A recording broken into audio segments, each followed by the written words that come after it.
Nahihiya ako dito guys kasi titingin na nila tayo. Kanina in-explain niya kung paano yung sauce. Pero hindi ko rin naintindihan.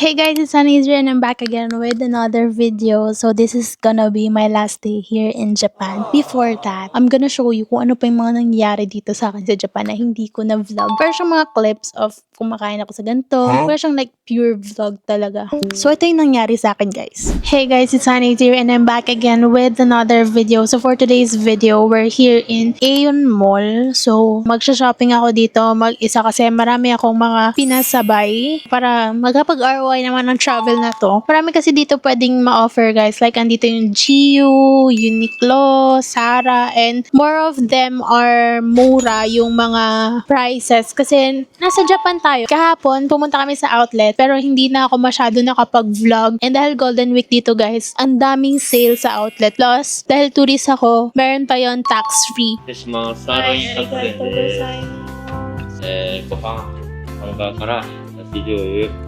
キャベツとかと、いいよ。こちらです。 The struggle of being here in Japan is hindi sila marunong mag-English. Andito ako sa Gyukatsu. Sa Pinas guys, merong Gyukatsu and I ordered the sirloin Gyukatsu. Nahihiya ako dito guys kasi titingin na nila tayo. Kanina in-explain niya kung paano yung sauce. Pero hindi ko rin naintindihan. Alam ko na. Dito pala nakalagay lahat. Kyoto style curry. And we have here miso soup. Ito ay Gyukatsu sauce, dashi sauce, pepper salt, and then syempre may rice, meron tayong wasabi, and then repolyo, malamang. I just wanna eat it in a normal way kasi gutom na ako, guys. Oh, Jobo? Hey, arigato. してから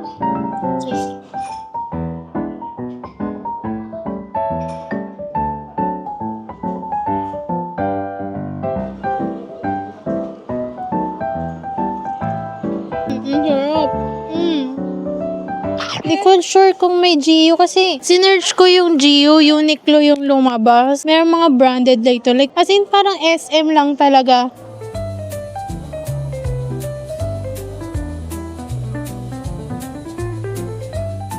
Hey guys, it's Hanay here and I'm back again with another video. And so for today's video guys, maglilibot ulit tayo dito sa Nagoya. And as of now guys, nandito na kami ngayon sa Nagoya Port Aquarium. Medyo maraming tao ngayon guys kasi Golden Week pa rin. But let's see what this aquarium would offer. So para siyang ocean park.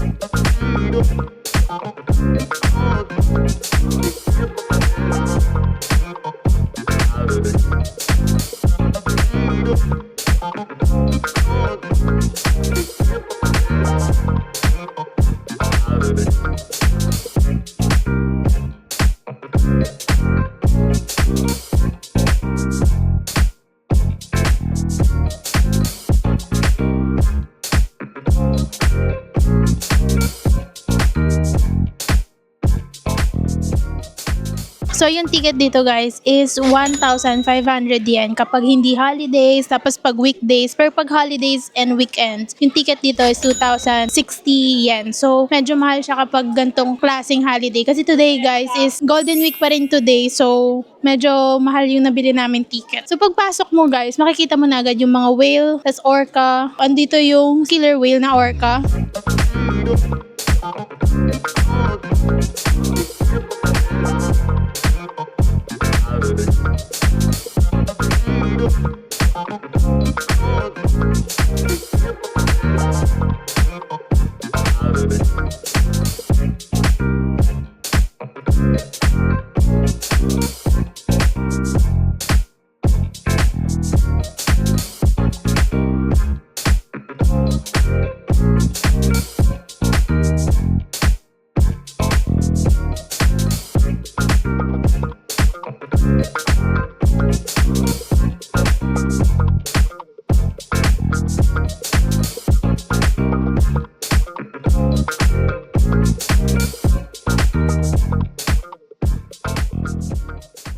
Meron din pala ditong mga dolphin shows. Para tong ano, parang Ocean Park, ganun. May basaan din dito. Ayan, pakita ko sa inyo yung stage room.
So guys, we're here in Sushiro and this is our last food here in Japan. So gumagamit tayo ng wide lens from TikTok. It's only 600 pesos. So if you wanna check it out, I will put the link down below. So dito kami sa Sushiro guys. Parang ano siya, yung parang may trend ganon.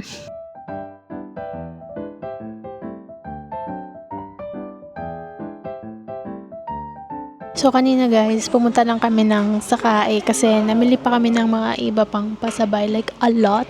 Pero hindi ko na yun na video guys kasi super busy and nagmamadali na kami guys kasi tomorrow aalis na ako at lahat hinahabol na lang namin. Actually guys, hindi pa ako nakakapag-ramen dito sa Japan but it's okay. Bawi na lang for the next time. And so guys, we have here matcha. Hindi ko alam kung gusto ko to, parang hindi. Guys, dumating na kanina yung order ko pero hindi ko na-video. Nakapatay pala siya. Ito yung China.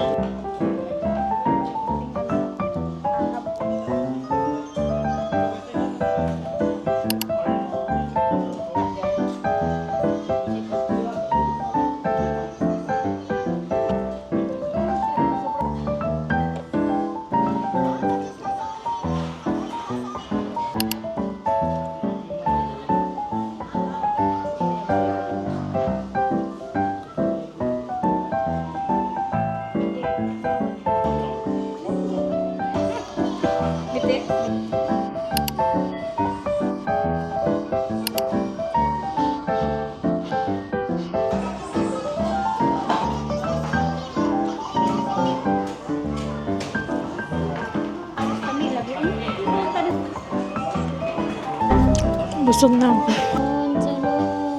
So this is our dessert. Girl, sarap.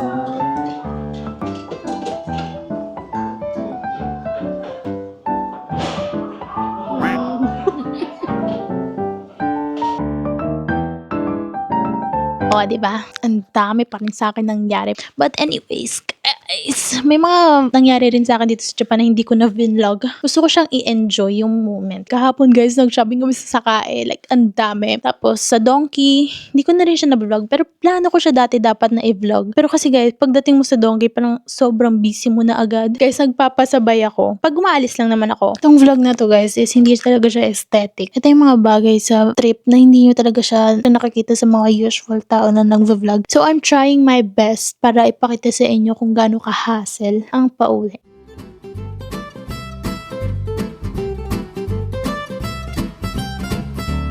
So, yun yung una kong bagahe, guys. I have a 60 kilo na bagahe. So, kinuha na ni Tito Michi. Thank you, Tito Michi. これ Ay, ako rin. これの切ればさすがなものないよね。 Kailangan guys, may ganito kayo, pang kilo to. So, ililink ko to sa description box or sa comment. Super handy na pang kilo. Saktong-sakto, 7 kilo lang.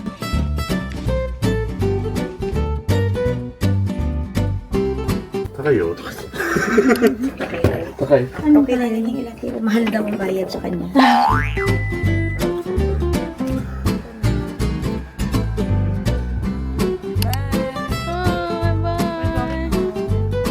Ako lang. Sana mo naman. Yan natin. Sabi na din mo. Basta para. Yun na yun para mo.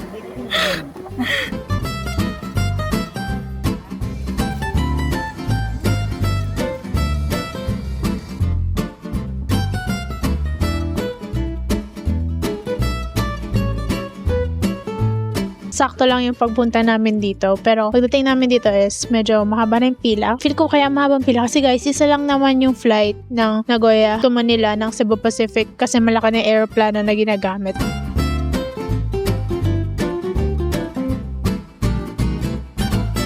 Bibili tayo ngayon sa Lawson, yung favorite ko na karage kun. Kasi uwi ko siya sa Pinas. お願いします。はい、では4点です。1036円ですね。お願いいたします。